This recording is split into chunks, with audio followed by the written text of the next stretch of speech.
deep in the heart of ancient Egypt, where the Nile flowed like liquid gold, ruled Queen Neferetka, a woman whose beauty was whispered to be a gift from the goddess Hathor herself. Her almond-shaped eyes gleamed like obsidian, and her voice was said to ensnare even the mightiest of men. Yet, it was not her beauty alone that made her infamous, it was her unrelenting appetite for passion and power. Neferetka's palace was a labyrinth of silken chambers, each one more decadent than the last. By day, she presided over her court with unmatched wisdom, securing alliances and expanding her empire. But by night, her chambers became a place of whispered secrets and fleeting embraces. Warriors, poets, and even foreign emissaries were drawn to her like moths to a flame, each believing they were the one to win her heart. None ever did.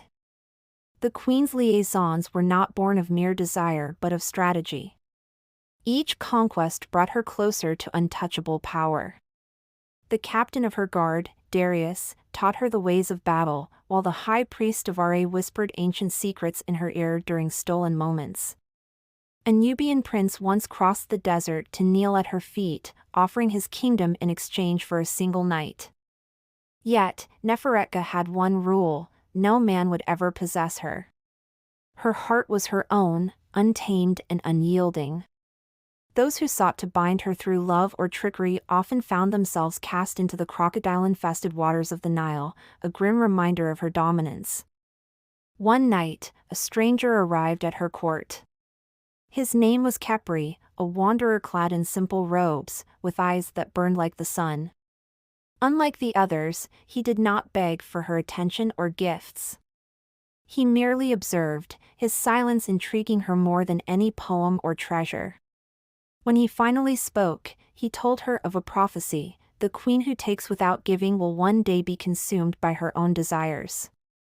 Amused but unshaken, Neferetka invited him to her chambers, intending to unravel the mystery he carried. But as the night deepened, Khepri vanished, leaving behind only a scarab beetle carved from onyx. From that day forward, strange dreams plagued her, a scorpion crawling up her golden throne, a shadowy figure calling her name. Her conquests continued, but her confidence wavered. Lovers began to whisper of her curse, and enemies conspired to overthrow her. In her final days, Neferetka stood on her palace balcony, gazing at the Nile. Though she had ruled with power unmatched, she was alone, haunted by the prophecy she had once laughed at. As the moon rose, a scorpion crept across the marble floor toward her. She watched, unafraid, as it stung her ankle. A smile graced her lips as she whispered, "Even the great must fall."